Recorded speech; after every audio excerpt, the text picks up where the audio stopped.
Hello, it's Tom Digital Foundry, and it's time to pit the GTX 970 against the R9 390 in Homefront: The Revolution.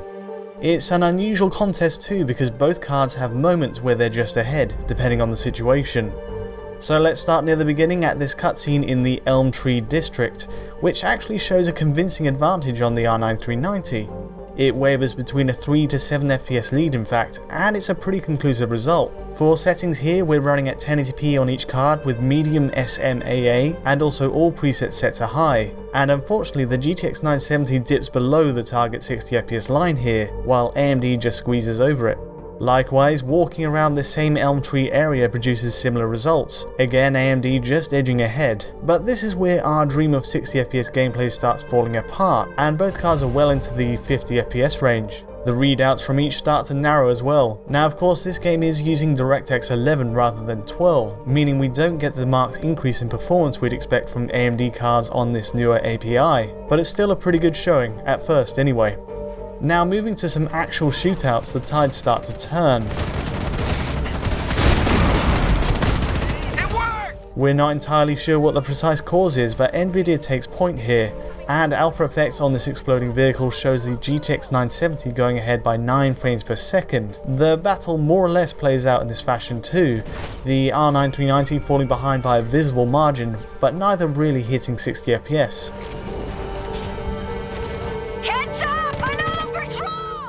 Overall, both GPUs waver between 50 to 60 FPS and sometimes lower, and each can take the lead under different conditions.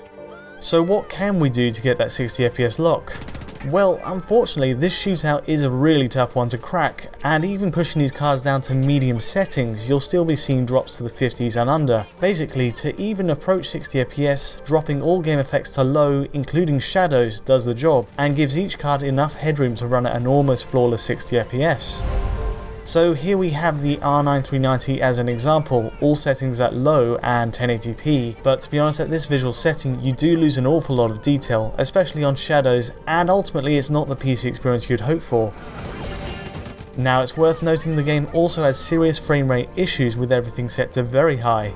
Check this out, on both the GTX 970 and R9 390 the game can suddenly tumble to the teens, completely out of the blue, despite running generally at 30 to 45 FPS. It's very much unplayable, and it's at this point we switched everything to high, which cleared the issue up completely. This affects both cards on their very latest drivers as of publishing, and we can safely rule out a CPU bottleneck here, since no core is maxed out during these moments.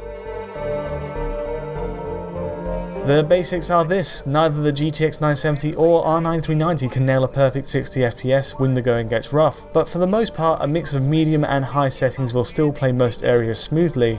It's at extreme stress points that you'll see big drops below 60, and there's only so much pruning back in settings you can do to solve that. On the other hand, our PC tests at least don't suffer from the lengthy checkpoint stutters we see on console.